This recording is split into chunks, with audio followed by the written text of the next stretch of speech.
봉독해 주신 말씀 중심으로 섬기는 일에 으뜸이 되라는 제목 가지고 함께 말씀의 은혜 나누려고 합니다. 2017년 미국에서 출간된 타이탄의 도구들이라는 저 책이 있습니다. 통상 타이탄이라고 하면 토성의 달, 그러니까 우리 지구의 위성이 문 달이잖아요. 토성의 위성을 타이탄이다 이렇게 이야기하는데, 원래 저 타이탄은 고대 그리스 신화에 등장하는 거인족 또는 그 신족을 가리킬 때 통상 타이탄이다 이렇게 부르고 있죠. 큰 기간테스 이런 말들과 비슷하다. 영어로 자이언트라는 말과도 비슷하다 이렇게 볼 수 있습니다. 이 책은 감동적이기보다 실용적이고 실제적인 내용들로 가득한, 그래서 지극히 미국적인 책이다라고 할 수 있습니다. 세계 최정상에 오른 200명이 밝힌 놀라운 생각, 기적의 습관, 압도적인 성공의 비결 등을 이 책이 소개하고 있습니다. 그해 아마존 종합 베스트셀러 1위, 뉴욕타임즈 베스트셀러 1위에 오르기도 했고, 전 세계 20여 개 이상의 나라에서 번역 출간되게 되었습니다. 그래서 우리나라에서도 이 책이 번역되어 있는 것이죠. 책에서 저자 팀 페리스는 세계 최고들은 1등이 아니다. 그들은 1등과 싸워 이긴 사람들이다. 재밌는 말이죠. 세계 최고들은 1등이 아니다. 그들은 1등과 싸워 이긴 사람들이다 라고 말하죠. 1등보다 더 1등인 사람들이 세계 최고다라고 말하고 있습니다. 으뜸 중에 으뜸이 세계 최고라고 할 수 있겠습니다. 이런 책이 선풍적인 인기를 끌게 된 것은 사람들은 누구나 다 이 시대의 타이탄, 위대한 사람, 거인이 되고 싶기 때문에 그렇죠. 시대가 부러워하는 으뜸이 되고 거인이 되고 싶어 하기 때문입니다. 타인을 압도하는 확실한 1등이 되고 싶고, 더 큰 명예, 더 많은 물질을 안겨주는 성공을 갈망하기 때문이죠. 오늘 제자들의 모습 속에서 보면 늘 좋은 자리, 높은 자리 차지하고 싶기 때문이기도 합니다. 오늘 본문 마가복음 10장 35절에서 45절에 따르면 예수님을 3년간이나 따라다니던 제자들도 마찬가지였습니다. 예외가 아니었죠. 저들도 성공 신화를 포기할 수 없었습니다. 그래서 야고보와 요한은 주의 영광 중에서 자신들을 좌우편에 앉게 해달라고 주님께 부탁합니다. 저들에게 선수를 빼앗긴 다른 제자들은 화를 내기까지 했습니다. 하지만 우리 예수님은 크고자 하는 자는 섬기는 자가 되고 으뜸이 되고자 하는 사람은 종이 되어야 한다고 말씀하셨죠. 그리고 자신이 이 땅에 온 것도 섬기는 일에 으뜸이 되기 위해서라고 말씀해 주셨습니다. 그래서 오늘 설교의 제목이 뭡니까? 섬기는 일에 으뜸이 되라입니다.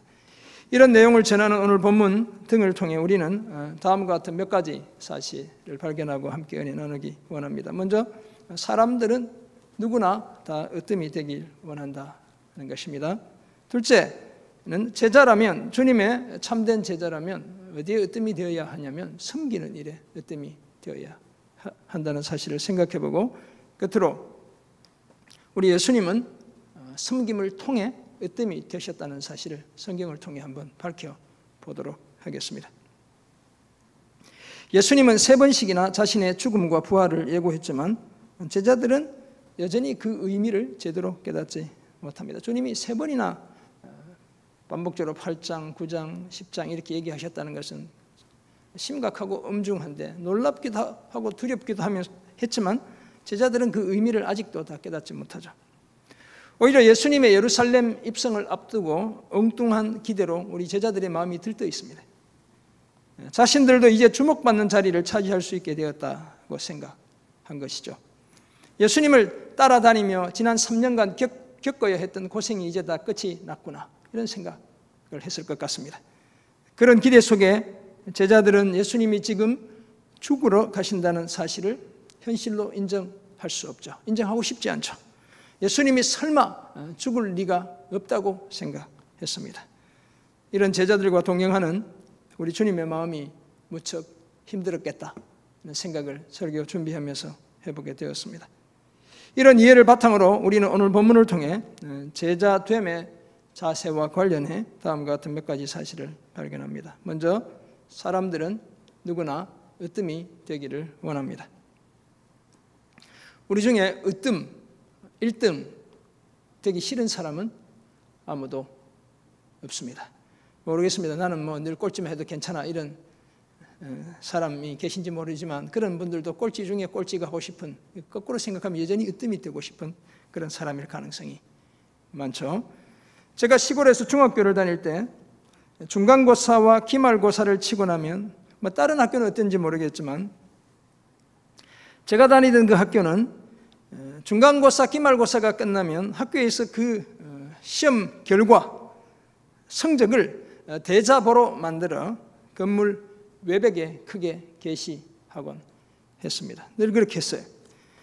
그 외벽엔 뭐가 적혀 있냐면 학년별로 1에서 10등까지의 학생 이름, 그리고 그 학생이 얻은 평균 점수, 그래서 1등 평균 뭐 90 몇 점, 2등 몇 점, 이렇게 해서 기록이 순서대로 기재되어 있었죠. 중2 때까지만 해도 저는 반에서는 뭐 늘 1등을 했지만 전체 학년 전체에서 1등은 해보지 못했어요. 공부 잘하는 제 친구들이 몇 명이 있었기 때문이죠. 그런데 중3이 되면서부터 판도가 확 달라졌습니다. 매 시험마다 한 번도 예외 없이 제일 윗칸에 누구 이름이 적혀 있었을까요? 제 이름이 늘 적혀 있었어요. 그래도 탁월한 점수 차이로 제 이름이 늘 적혀 있었죠. 공부 잘하는 학생이라고 우리 대구 그 경북 지역, 뭐 제가 살던 동네가 청송이니까 그때는 대구 직할시도 아니고 이렇게 같이 이렇게 묶여서 한 단인데 그 지역 신문 중에 매일신문이라는 신문이 있었어요. 그 지역 신문에 짧은 기사와 함께 제 이름, 사진이 소개되기도 했어요. 공부 잘하는 착한 학생이라는 거예요. 제 친구 그 동장집의 아들이었는데 저희 집은 뭐 신문을 받아보지 않으니까 제가 그 내용을 잘 몰랐고 어느 날 제 친구가 제 사진, 기사가 실린 그 신문을 들고 저를 찾아와서 유난아 네가 신문에 났다. 제가 엄청 쑥스러워하면서도 속으로는 쾌재를 부르던 너무너무 좋아하던 제 그때의 모습이 설교를 준비하며 생각났어요. 1등을 해본 사람만 느낄 수 있는 짜릿함 같은 것이었죠. 그 맛에 취해 친구들이 다 집으로 돌아가고 없는 토요일 오후에도, 그때는 토요일도 수업했잖아요. 그래서 방공일이라고 우리가 이야기했는데 그 토요일 오후에도 혼자 햇볕이 잘 드는 교실의 창가에 앉아 해가 지기까지 늦게까지 공부하고 집으로 돌아가곤 했어요. 그러던 봄날 어느 날 만난 한 분이 계시죠. 그분이 바로 지금도 저를 찾아주고 방문하고 얼마 전에도 청송에 난 복숭아라고 2상자나 보내주셨더라고요. 바로 음악 선생님. 그 봄날 토요일 오후에 그 교실에서 만난 거예요. 제가 교실에서 공부하고 있는데 선생님이 당직을 하셨어요. 이렇게 학교를 이렇게 교실을 돌아보다 저 혼자 남아 있으니까 교실에 들어와서 이름이 뭐냐, 뭐 교회는 다니냐, 뭐 이런저런 얘기하다 보니까 교회도 다니고 이 선생님도 보니까 8남매의 막내예요. 저도 8남매의 막내. 보니까 선생님도 부모님이 다 돌아가셨어. 저도 부모님이 다 돌아가셨어. 그래서 3번 악수하고 그래서 그날부터 이 선생님과 저는 뗄래야 뗄 수 없는 은사와 제자의 관계가 되게 되죠. 제가 늦게까지 학교 교실에 남아있던 이유는 뭐예요? 어린 마음에도 늘 그 1등의 자리, 으뜸되는 자리를 차지하고 싶었기 때문이었죠. 오늘 본문에 따르면 예수님의 제자들도 비슷했습니다. 다른 제자들은 안 그런 척 시치미를 떼고 있을 때 우리의 아들, 뭐 보아느게라고 3장 17절에 보면 기록되어 있죠. 우리의 아들로 불리던 야고보와 요한은 자신들의 성격대로, 성격이 아주 급한 자들이었잖아요. 자신들의 성격대로 아주 적극적이었습니다. 기회를 놓치지 않고 선생님께 나와 막무가내로 자신들이 무엇이든지 구하는 바를 하여 주시기를 간청하죠. 35절 보면 세베대의 아들 야고보와 요한이 주께 나와 여짜오되 선생님이여 무엇이든지 우리가 구하는 바를 우리에게 하여 주시기를 원하옵나이다. 사실 조금 말이 되지 않는 이야기죠. 뭐든지 구할 테니 선생님 다 들어주세요. 이런 이야기를 하는 거예요. 이 선생님도 통상 유대인들이 선생님 하면 랍비라고 부르는데 오늘은 디다스칼로스, teacher, 가르치는 분 이렇게 부르고 있어요. 근데 그 가르치는 선생님께 우리가 뭘 구하든지 다 해달라 이렇게 이야기하고 있죠. 그러자 예수님이 무엇을 하여 주기를 원하는지를 물으시죠. 이르시되 36절 보면 너희에게 무엇을 하여 주기를 원하느냐. 우리 선생님이 참 좋은 분이에요. 니도 이 황당한 무슨 소리 하냐 이런 소리 이렇게 얘기하지 않고 그래 뭘 원하는데 한번 얘기해봐 이렇게 우리 주님이 얘기하시죠. 두 사람은 주의 영광 중에서 주께서 영광스러운 자리를 차지하실 때 자신들을 각각 좌우편에 앉게 해달라 요청하죠. 주님이 이제 왕이 되실 것 같으니까 그때 그 영광스러운 자리 차지할 때 우리를 제발 좌의정 우의정 좀 되게 해달라 뭐 이런 이야기를 지금 하고 있는 겁니다. 으뜸이 되는 자리, 주목받는 자리를 차지하게 해달라는 요청이었죠. 마태복음에 따르면 세베대의 아들들의 어머니 야고보와 요한의 어머니까지 등장해서 예수님께 와서 절하며 구합니다. 치맛바람이죠. 그죠? 신약의 치맛바람, 구약의 치맛바람은 제가 일부 때 말씀드렸지만 한나, 사무엘의 어머니 한나가 조금 이렇게 치맛바람이 있죠. 성전에 가서 제사장 엘리에게 얘기도 하고 아무튼 어머니까지 등장해서 아들들 잘 되게 해달라 이렇게 주님께 부탁하고 있습니다. 그런데 이런 요청을 받으신 예수님이 저들에게 너희는 너희가 구하는 것을 알지 못한다라고 말씀합니다. 주님이 그렇게 말씀하시죠. 예수께서 이르시되 너희는 너희가 구하는 것을 알지 못하는도다. 그리고 뭐라고 말씀하셔요? 내가 마시는 잔을 너희가 마실 수 있으며 내가 받는 세례를 너희가 받을 수 있느냐라고 말씀하시죠. 으뜸이 되는 길이 제자들 야고보 요한의 생각과는 달리 섬김과 희생의 길이라는 사실을 모른다고 지적하셨고 그리고는 내가 마시는 잔 마실 수 있냐? 내가 받는 세례 받을 수 있냐라고 물으셨죠. 고난의 잔 마시고 죽음의 세례 받을 수 있니? 이렇게 주님이 물으신 거죠. 행간의 의미는 바로 그런 것이죠. 그런데도 놀랍게도 두 제자는 선뜻 그렇게 할 수 있다고 대답합니다. 그들이 말하되 할 수 있나이다. Yes, we can. 이렇게 얘기하는 거예요. 주님, 우리가 할 수 있죠. 이렇게 얘기하고 있죠. 저들이 충분히 각오했기 때문이 아니라 뭐 때문에 이렇게 이야기할 수 있는 거예요. 예수님의 말씀의 의미를 제대로 깨닫지 못했기 때문이었죠. 하지만 예수님은 저들이 언젠간 자신이 마시는 잔을 마시고 자신이 받는 세례를 받게 될 것을 예고하고 있습니다. 예수께서 이르시되 너희는 내가 마시는 잔을 마시며 내가 받는 세례를 받으려니와. 실제 니네들이 예라고 대답했지 실제 그렇게 될 거야. 주님이 이렇게 말씀하셨죠. 실제로 저들 중 야고보는 일찍이 예루살렘에서 헤롯 대왕의 그 무리에 의해 순교를 당했죠. 가장 먼저 순교당한 주님의 제자가 되었습니다. 요한은 오래 살았지만 추방과 고문과 투옥을 피하지 못했습니다. 계시록은 반모라는 섬에 그 옥에 갇혀 있을 때 환상을 보고 적은 글이죠. 그런데 그 다음에 하시는 예수님의 말씀은 저들의 기대와는 달리 아주 실망스러웠죠. 예수님 뭐라고 말씀하셔요? 내 좌우편에 앉는 것은 내가 줄 것이 아니라. 주님이 잔 마실 수 있니? 세례 받을 수 있니? 이렇게 할 수 있습니다. 이렇게 했는데 결국 주님이 뭐라고 얘기하세요? 그 자리는 내가 주는 게 아니야. 주님이 이렇게 얘기하시죠. 누구를 위해 준비되었든지 그들이 얻을 것이다 라고 말씀하고 있어요. 수동태로 되어 있거든요. 하나님이 주시는 거야. 이렇게 주님이 이야기하신 겁니다. 영광스러운 자리를 주시는 분이 내가 아니고 하나님이 하시는 거다 라고 이야기하고 계셨죠. 그러자 이번엔 그 대화를 듣고 있던 10명의 다른 제자들이 가만히 있지 않습니다. 제자들이 어떤 인간들인데 그냥 가만히 있겠어요. 남이 잘 되는 거, 그냥 두 사람만 잘 되는 거 눈꼴 시려 참아보지 못하죠.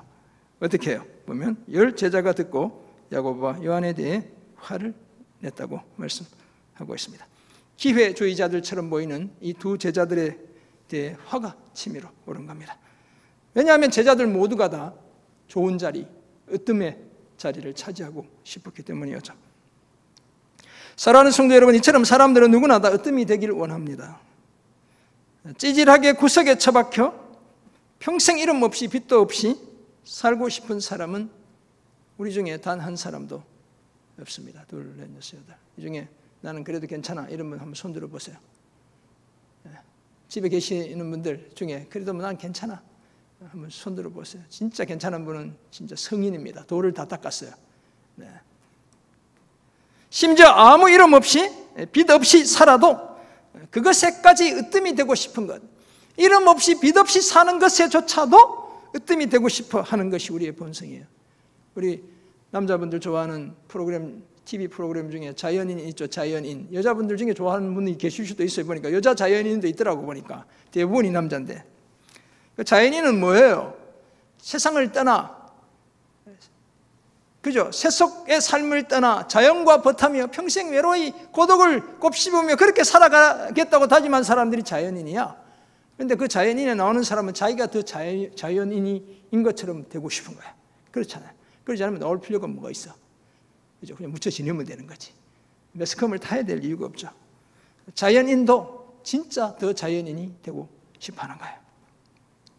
우리 모두는 군림하고 지배하고 다스리고 싶어 하죠. 무엇이든지 1등이 되고 싶어 하는 거예요. 기회만 주어지면 힘, 자랑, 돈 자랑, 가문, 학벌 자랑하죠. 지위와 명예, 자식 자랑하며 살아갑니다. 심하면 어떻게 돼요? 하나님처럼 되고 싶죠. 우리 인류의 조상이 그랬잖아요. 하나님의 자리까지 내가 차지하려 들죠. 욕망이 끝이 없습니다. 이런 우리의 못된 본성을 변화시키기 위해 예수님이 이 땅에 오셨죠. 더 이상 유명하고 주목받고 지배하고 군림하는 곳만 찾지 말고 낮고 소외되고 가난한 곳을 찾으라고 주님이 이 땅에 오셨어요. 으뜸이 되려는 우리의 본성을 변화시키기가 얼마나 힘이 들었든지 예수님은 고난당하고 죽기까지 섬겨야 했습니다. 이런 예수님 의지해서 으뜸이 되려는 우리의 본성과의 싸움에서 늘 승리하는 그런 저와 여러분 모두가 되시길 주님의 이름으로 축원합니다. 아멘. 제자됨과 관련해서 오늘 본문에서 발견하는 두 번째 사실로, 제자라면 섬기는 일에 으뜸이 되어야 합니다. 사람들은 다 으뜸이, 누구나 다 으뜸이 되기를 원하는데 정말 주님의 제자라면 어디에 으뜸이 되어야 한다고요? 섬기는 일에 으뜸이 되어야 합니다.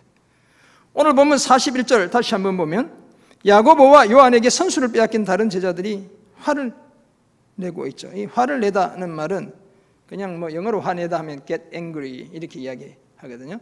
근데 조금 더 이렇게 붕괴하다는 말은 indignant라는 단어를 써요. 바로 그 의미가 이 속에 담겨 있어요. 아주 붕괴하는 거예요.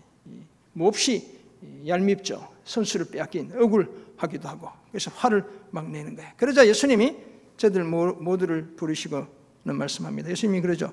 예수께서 불러다가 얘들아 화내지 말고 한번 와봐, 내 얘기 들어봐. 주님이 이렇게 말씀하고 계셔요. 뭐라고 말씀하셔요? 이방인의 집권자들이 사람들을 임의로 주관하고 그 고관들이 사람들에게 권세를 부리는 줄 너희가 안다라고 말씀하셨죠. 실제로 유대인들은 지금 예수님을 비롯한 예수님의 제자들도 마찬가지고 다 로마의 식민지 백성이에요.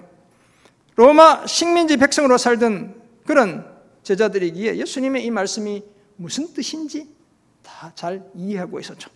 일부 자치권을 허용하긴 했지만 정복자 로마는 압도적인 군사력을 바탕으로 피지배 민족에 대한 억압, 착취를 일삼았죠. 우리의 일제시대와 별반 다르지 않다 이렇게 보면 되는 겁니다.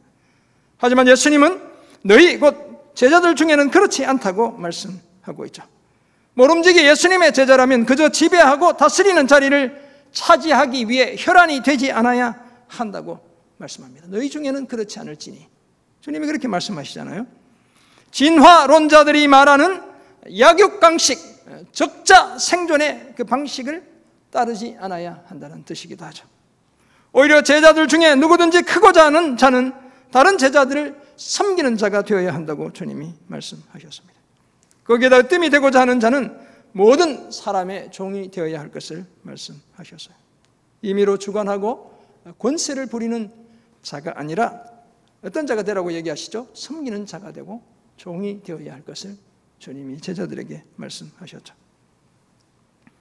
하지만 이 말씀대로 살기가 말처럼 쉬운 것은 결코 아니죠. 이런 삶, 섬기는 자로 종으로 살아가는 삶은 사회적인 통상적인 관행에 반하는 것이죠. 사람들이 누가 다 섬기고 종으로 살고 싶어 하겠어요. 주인이 되고 다스리고 지배하고 싶어 하죠. 우리의 본성까지 거스르는 것이다, 이렇게 볼 수도 있어요. 이렇게 살다 보면 손해보는 것이 다반사겠죠. 업신여김 당할 수도 있습니다. 그래서 참 주님의 말씀을 따르고 지키기가 어렵습니다. 하지만 예수님의 진정한 제자라면 이 말씀을 어떻게 해야 돼요? 가슴으로 새겨야 하는 겁니다. 섬기는 일에 으뜸이 되기 위한 그 노력을 멈추지 않아야 합니다. 사랑하는 성도 여러분, 마가복음 8장 34절 35절에서 우리 예수님이 12제자를 부를 때 이런 요청을 하셨죠. 8장 34절 보면 무리와 제자들을 불러 이르시되 뭐라고 말씀하셔요? 누구든지 나를 따라오려거든 자기를 부인하고 자기 십자가를 지고 나를 따를 것이니라. 우리 주님이 제자를 부를 때 제자들에게 하신 말씀이죠. 35절 누구든지 자기 목숨을 구원하고자 하면 잃을 것이요 누구든지 나와 복음을 위하여 주님과 복음을 위하여 자기 목숨을 잃으면 구원하리라. 생즉사, 사즉생의 원리를 주님이 이미 2000년 전에 말씀하고 계신 거예요. 참 제자가 되기를 원한다면 예수님 자신과 복음을 위해 목숨 잃을 각오하라고 하셨죠. 이 본문 마가복음 8장 34절 35절에서 우리 특별히 그중에 34절에서 우리는 예수님을 따르는 두 가지 요구사항을 발견하게 됩니다. 첫 번째는 뭡니까? 누구든지 나를 따라오려거든 어떻게 해야 된다고요? 자기를 부인하는 것, 셀프 디나이얼을 이야기하고 있죠. 그 첫 번째가 바로 자기 부인이에요. 그렇다면 그 자기 부인 속에는 뭐가 포함되겠어요? 으뜸이 되려는 우리의 본성을 부인하는 것, 그것과 맞서는 것, 우리의 본성과 맞서는 것, 그것도 포함되고 있는 것입니다. 그러므로 고만고만한 우리끼리 너무 잘난 척할 필요가 없습니다. 분수를 넘어 주관하려 들거나 권세를 부리려 하지 않아야 합니다. 오히려 오직 겸손한 마음으로 나보다 남을 낮게 여겨야겠죠. 내 일뿐 아니라 다른 사람의 일을 돌아보는 것, 이것이 우리를 향한 주님의 기대인 거예요. 예수님을 따른 두 번째 요구사항은 뭡니까? 마가복음 8장 34절에서 주님이 말씀하시는 자기 십자가를 지고 나를 따라야 한다고 주님이 말씀하셨죠. 자기를 부인할 뿐만 아니라 두 번째, 자기 십자가를 지는 것이죠. 물론 우리는 예수님처럼 대속의 십자가, 속죄의 십자가를 질 수는 없죠. 우리는 그럴 자격도 없고 그럴 위치에 있지도 않죠. 같은 죄인이 어떻게 누구를 대속하는 십자가를 질 수 있겠어요? 그 대신 우리가 질 수 있는 십자가가 있죠. 어떤 십자가를 질 수 있어요? 오늘 주님의 말씀에 따르면 섬김의 십자가, 종의 십자가를 질 수 있습니다. 굳은 일, 주목받지 못하는 일을 내가 차지할 수 있죠. 복음에서 비롯된 손해와 오해라면 기꺼이 감수할 수 있습니다. 이런 삶을 통해 그 무엇보다 섬기는 일에 으뜸이 되어야 합니다. 그러다 보면 주님과 복음을 위해 목숨까지 내어놓을 수 있습니다. 주님의 진정한 제자라면 마땅히 이렇게 살아야 합니다. 이런 예수님의 참 제자가 우리 교회 안에, 우리 공동체 안에 많아져야 합니다. 그래야 우리 교회가 살고 내가 살고 이 사회도 살려낼 수 있습니다. 이 시대의 타이탄이, 거인이 성공주의자가 되려는 사람들을 오히려 주님께로 인도해 귀한 섬김의 자리에 세울 수 있습니다. 이런 소망 가지고 예수님의 참된 제자가 되어 섬기는 일에 으뜸이 되는 우리 모두가 되길 주님의 이름으로 축원합니다. 아멘. 오늘 본문에서 발견하는 마지막 사실로 우리 주님은 섬김을 통해 으뜸이 되셨습니다. 누구나 다 으뜸이 되기를 원하고 제자라면 섬기는 일에 으뜸이 되어야 하는데 우리 주님이야말로 그 섬기는 일을 통해 으뜸이 되셨어요. 오늘 보면 45절에서 예수님이 이렇게 말씀하시죠. 인자가 온 것은 섬김을 받으려 함이 아니라 도리어 섬기려 하고 자기 목숨을 많은 사람의 대속물로 주려 함이니라. 아멘. 마가복음 10장 45절, 마태복음 20장 22절에도 동일하게 기록되어져 있는 똑같은 말씀이죠. 인자 메시아이신 예수님은 섬김을 받기 위해서가 아니라 섬기기 위해 오셨죠. 그래서 자신의 목숨까지도 많은 사람의 대속물로 내어주시며 섬겨주셨습니다. 우리 대신 벌을 받으시고 우리를 죄와 사망으로부터 해방시켜 주셨죠. 그래서 이걸 형벌대속이다 이렇게 이야기합니다. 크고 싶고 으뜸이 되고 싶어하는 사람들의 관점에서 보면 주님의 이런 모습은 참으로 미련하고 어리석은 모습이죠. 하나님의 아들이 인간의 몸을 입고 이 땅에 오신 것만 해도 한없이 낮아지신 것인데 그 목적이 섬김을 받기는커녕 섬기기 위해서였습니다. 그것도 모자라 자신의 목숨을 대속의 제물로 주시기 위해서였죠. 그 일을 위해 정상적인 사람이라면, 그저 보편적인 보통의 사람이라면 누구나 다 외면할 그 십자가를 우리 주님은 스스로 선택하셨죠. 거기에다 무덤에까지 내려가셨습니다. 온 세상을 창조하신, 온 우주를 만드신 창조주가 피조물인 인간의 몸에 갇혔고, 인간이 만든 그 십자가에 친히 달리셨고, 인간이 파둔 무덤에 친히 묻히셨죠. 자신의 생애 전부를 통해 섬기셨고, 더 이상 내려갈 곳이 없을 만큼 우리 주님이 낮아지셨습니다. 가장 으뜸되신 그분이 가장 낮아지셨죠. 섬기는 일에 으뜸이 되는 본을 보여주시기 위해 가장 낮은 자리를 홀로 차지하셨습니다. 그러나 감사하게도 그것이 전부가 아니죠. 그저 낮은 자리에 있는 것만이 끝이라면 우리에게 무슨 소망이 있겠어요? 부활을 통해 대반전이 일어났습니다. 죄와 사망의 권세를 깨뜨리셨고 완전하고 영원한 승리를 주님이 선언하셨죠. 거기에다 하나님께서 예수님을 지극히 높여 모든 이름 위에 뛰어난 이름을 주님께 주셨습니다. 하늘에 있는 자들과 땅에 있는 자들과 땅 아래에 있는 모든 자들의 그 무릎이 예수의 이름 앞에 꿇게 해주셨죠. 모든 입으로 예수를 주라 시인하여 아버지 하나님 아버지께 영광을 돌리게 해주셨죠. 죽기까지 낮아지시는, 무덤에까지 내려가시는 그 섬김을 통해 가장 으뜸이 되게 해주신 거예요. 놀라운 복음의 정말 기가 막힐 정도의 비밀이다 라고 말할 수 있습니다. 사랑하는 성도 여러분, 이처럼 예수님은 섬김을 통해 으뜸이 되셨습니다. 우리 주님은 으뜸이 되기 위해 섬겼던 것이 아니고 그 섬김의 결과, 한없이 낮아지시며 섬겼던 그 결과로 으뜸이 되셨죠. 성육신과 십자가를 마다하지 않는 예수님을 하나님께서 온 우주 가운데, 온 세상 속에서 가장 으뜸되게 해 주셨습니다. 가장 높은 자리 차지하게 해 주셨죠. 소위 으뜸 중에 으뜸이 되게 해 주신 겁니다. 인도의 어느 동네에 10개의 물 항아리를 가진 한 남자가 있었습니다. 물장사하는 남자가 있었다는 거예요. 뭐 옛날부터 이렇게 물장사를 했다는 거 보면 이제 인도 같은 데는 이제 음용수 함부로 마시면 이렇게 좋지 않으니까 이 맑은 물들을 팔았던 것이죠. 그는 아침 일찍 일어나 항아리를 양쪽에 매단 막대기를 이렇게 쥐고 양쪽 끝에 항아리 매달고 멀리서 물을 길어다 시장에 내다 팔았습니다. 그러던 중에 실수로 항아리 하나가 그만 금이 가고 말았습니다. 그런데 흥미롭게도 이 남자는 계속 멀쩡한 다른 9개의 항아리와 마찬가지로 금이 간 이 항아리를 가지고 매일 물을 길어 오는 것이었습니다. 물을 떠서 시장에까지 팔기 위해 오면 그 항아리 금이 갔으니까 물이 줄줄 셀 거잖아요. 물이 절반밖에 남아있지 않았습니다. 다른 항아리들이 바보 같은 짓을 하는 주인의 모습을 보며 의아하게 생각하기 시작해서, 주인은 저 바본가 봐, 저거 안 버리고 계속 물 줄줄 새는 그 항아리를 계속 메고 다니고 있네, 이렇게 이제 다른 항아리들이 생각하는 거예요. 금이 간 항아리 자신도 참 부끄러웠습니다. 다른 항아리들은 물 떠서 시장까지 온전히 다 물 가지고 담아오는데 자기는 줄줄줄줄 흘리며 절반밖에 가져오지 못하니까 부끄러웠던 거죠. 거의 쓸모없게 된 자신을 왜 주인이 내버리지 않는지 잘 이해가 되질 않았습니다. 견디다 못한 그 금이 간 항아리가 어느 날 막 잠자리에 들려는 이 주인 남자를 불렀습니다. 그리고는 폐를 끼치는 자신을 이제 그만 버려달라, 쓸모없는 나를 그만 버려달라라고 주인 남자에게 부탁했죠. 그런데 주인이 하는 말이 네가 쓸모가 있기 때문에 버릴 수가 없다라고 말하는 것이었습니다.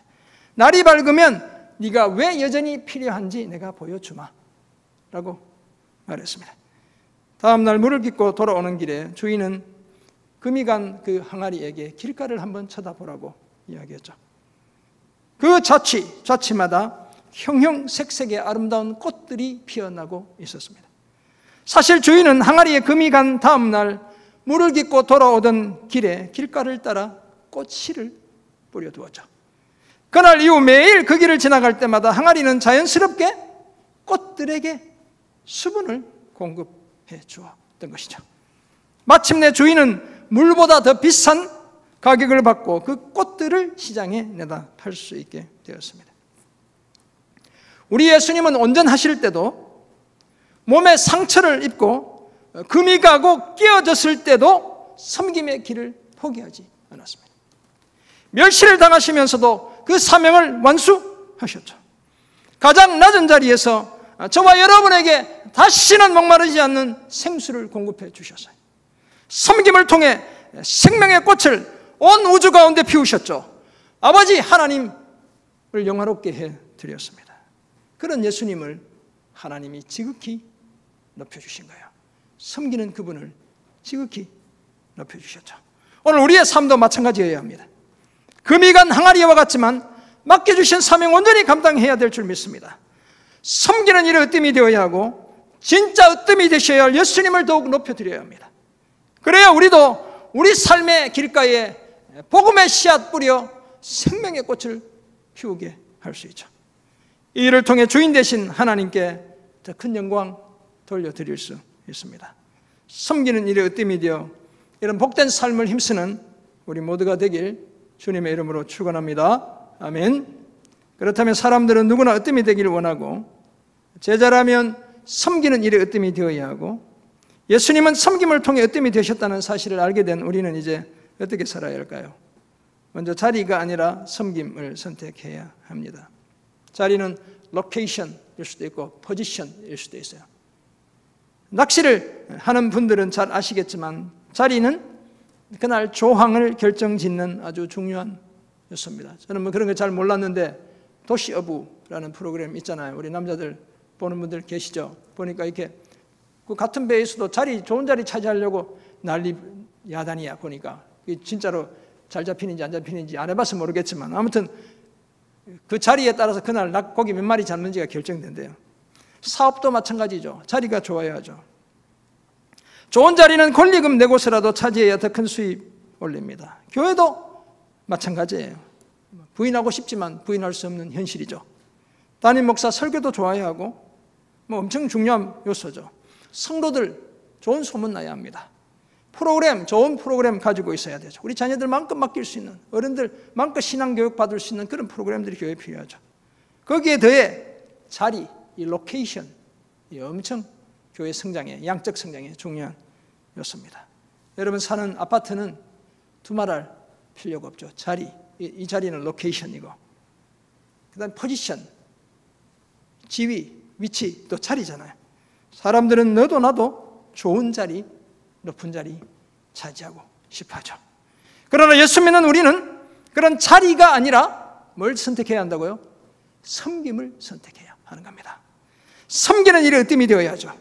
특히 성도들의 공동체인 교회 안에서는 더욱 그러해야 합니다. 그래야 나도 살고 우리 교회도 살려낼 수 있습니다.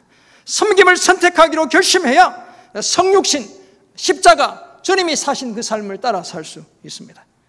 그저 주님만 바라보며 한평생 주를 위해 살 수 있습니다.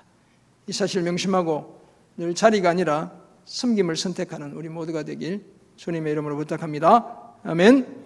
두 번째 적용점, 으뜸이 되고자 하는 강박증에서 벗어나야 합니다. 유진 피터슨 목사님의 책 중에 이런 책이 있습니다. 성공주의 목회 신화를 거부하라. 영어로는 조금 다른 의미, Under the Unpredictable Plan 이런 제목인데 그래도 한국어로 제목을 아주 잘한 것 같아요. 요나세를 배경으로 하나님의 거룩한 부르심을 받았지만 점차 종교적인 전문가로 변질되어가는 목회자들의 왜곡된 모습을 이 책이 지적하고 있습니다. 성공지상주의에 빠져가는 목회자들, 양적 성공에 매몰되어가는 목회자들의 그 잘못된 경향성들을 지적한다, 이렇게 볼 수 있어요. 최근 목회라는 거룩한 소명을 받은 목회자들이 다시스라는 종교를 내버리고 그 환상의 도시, 요나가 가고 싶어 했던 그 도시를 종교로 지칭하고 있죠. 다시스라는 종교를 내버리고 니느웨, 그토록 가기 싫었던 복음의 현장, 그곳에서 소명을 회복할 것을 요청하고 있습니다. 목회적으로 성취의 압박과 성공의 강박증, 곧 으뜸되고자 하는 그 강박증에서, 성공지상주의 그 강박증에서 벗어날 것을 요청하고 있다, 이렇게 볼 수 있겠습니다. 그런데 이것은 단지 목회자들만을 향한 요청이 아니라 오늘 저와 여러분 모두를 향한 요청이다, 저는 그렇게 생각합니다. 우리는 저마다 으뜸이 되는 일, 성취와 성공에 휘둘리며 살아가고 있습니다. 화려한 환상의 도시 다시스를 척박한 사명의 도시 니느웨보다 더 사모하죠. 그렇다면 만약 우리가 정말 요나와 같이 살고 있다면 우리도 소명을 회복하기 위해 요나처럼 바다에 내던져져야 할지도 모릅니다. 칠흑 같은 그 어둠 속에서, 물고기 배 속에서 하나님과 독대하는 시간이 필요할지 모르죠. 그 시간들을 통해 우리는 으뜸이 되고자 하는 강박증에서 벗어나야 합니다. 코로나는 우리를 그렇게 만들어가는 거예요. 으뜸이 되고자 하는 강박증에서 우리를 벗어나게 하죠. 왜냐하면 하나님과 독대해야 하는 시간들이기 때문에 그래요. 복음이 더욱 성숙해지게 하는 그 일에 우리 인생을 투자해야 될 줄 믿습니다. 당연히 성취와 성공이 아니라 섬기는 일에 으뜸이 되어야 하겠죠. 이런 복된 삶을 살아내는 우리 모두가 되길 주님의 이름으로 부탁드립니다. 아멘. 데이빗 제르마이어 목사님의 책 중에, 이분은 41년생이니까 나이 연세가 엄청 많으시죠. 80 가까이 되셨는데 아직도 열심히 설교하고 계신 달라스 신학교가 낳은 유명한 설교자 중에 한 분이에요. 이 데이빗 제르마이어 목사님의 책 중에 당신 삶의 거인들을 잡아라, 영어로는 당신 삶의 거인들에게 물맷돌을 던져라, 예를 들면 이런 표현이에요. 이 책을 보면 내 바깥에 있는 거인들만 쓰러뜨리려 하지 말고, 바깥에 있는 그 골리앗 같은 거인들, 타이탄들 쓰러뜨리려 노력하지 말고 내 안에 있는 거인들을 먼저 쓰러뜨릴 것을 요청하고 있습니다. 그리고는 우리 안에 12거인이 있대요. 그게 뭐냐면 두려움, 낙심, 외로움, 염려, 죄책감, 유혹, 분노, 원한, 의심, 미루는 것, 당장 끝내지 않고 계속 미루는 거 있죠. 이것도 우리 안에 있는 거인이래. 그다음에 실패, 질투 등을 제시하고 있어요.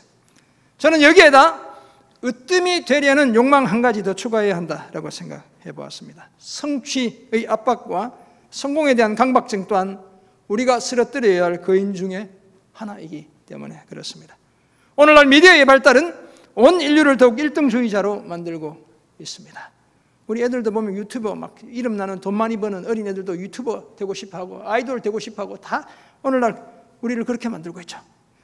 누가 엄청난 과업을 성취하고 대단한 성공을 거두었는지 즉각적으로 동시에 공유되는 그런 시대를 살고 있습니다. 우리 남자분들 손흥민이 EPL에서 몇 골을 넣었는지 어제는 보니까 페널티킥 차서 넣었다고 나오더라고요. 유현진 이 MLB에서 미국 메이저리그 베이스볼에서 몇 회를 던졌고 삼진은 몇 개나 잡았는지가 실시간으로 전해지죠. 뭐 여자분들 중에는 별로 관심이 없는 분들도 많을 테고 요즘 여자분들도 다르기 때문에 관심 있는 분도 있고 이런 것 같아요. 최근 뉴스에서 뭐 계속 나오고 있지만 미국 빌보드 핫 100 그 차트에서 1등을 한 팀이 있죠. 우리 위대한 한국의 BTS 방탄소년단. 그 새 노래가 뭡니까? 다이너마이트. 그 BTS는 다이너마이트. 제가 달라스에서 나온 DTS는 다이내믹스. 제가 이렇게 글을 하나 쓰려다가 말았는데 이 다이너마이트라는 이 유튜브 이 노래의 유튜브 조회수를 제가 찾아봤더니 딱 치면 금방 나요. 자, 어젯밤 한 8시경에 3억 100만 회 정도 되더라고요. 며칠 사이에 엄청난 사람들이 보죠. 또 우리 좋아하는 여자 아이돌 가수들로 이루어진 세계적으로 유명한 팀이 있죠. 팔로워가 뭐 4,700, 800만 되는 엄청난 블랙핑크. 우리 어르신들 잘 모르죠? 모르면 배우셔야 해요. 젊은 애들이 누굴 좋아하고 뭘 좋아하는지. 이 블랙핑크의 새 노래가 아이스크림이라는 새 노래, 영어로 된 노래더라고 보니까 이 인기가 폭발적이에요. 이것도 보니까 거의 유튜브 조회수가 2억 회 가까이 돼요. 단 몇 초면 우리가 그 정보들을 다 접할 수 있는 제프 베조스의 재산이 얼마인지, 빌 게이츠의 재산이 얼마인지, 마크 저커버그의 재산이 얼마인지를 우리가 몇 초면 다 알 수 있는 그런 시대를 살고 있죠. 이런 때에 우리는 오히려 우리의 본성을 거슬러 유명해지는 일, 성취와 성공에서가 아니라 섬기는 일에 으뜸이 되어야 할 줄 믿습니다. 불가능할 것 같지만 그렇게 할 수 있는 길이 열려 있죠. 다윗이 골리앗이라는 거인을 쓰러뜨릴 때 그러했던 것처럼 왜소한 그 다윗이 어떻게 한 거예요? 쓰러뜨린 거예요. 물맷돌이 쓰러뜨린 것이 아니라 하나님이 함께 하셨기 때문에 쓰러진 거예요. 그죠? 우리에게 힘주시기 때문에 우리도 그렇게 해낼 수 있죠. 사랑하는 성도 여러분, 많은 사람들이 이 시대의 타이탄 또는 자이언트, 거인이 되려 합니다. 임의로 주관하고 권세를 부리는 자리를 차지하려 들죠. 으뜸이 되고 싶어 합니다. 하지만 예수님의 제자라면 성공에서가 아니라 섬기는 일에서 으뜸이 되어야 합니다. 예수님처럼 섬기는 일에 으뜸이 되어 하나님이 높여주시는, 하나님께서 높여주시는 그 은혜를 누려야 하죠. 이런 소망 속에서 우리는 자리가 아니라 뭘 선택해야 한다고요? 섬김을 선택해야 합니다. 아울러 세상적으로 으뜸이 되고자 하는 강박증에서 벗어나야 합니다. 이 사실을 기억하고 예수님처럼 섬기는 일에 으뜸이 되어 나와 내 가정 살리고 우리 교회 살려내고 민족과 열방을 살리는 그런 저와 여러분 모두가 되시길 주님의 이름으로 축원합니다. 아멘.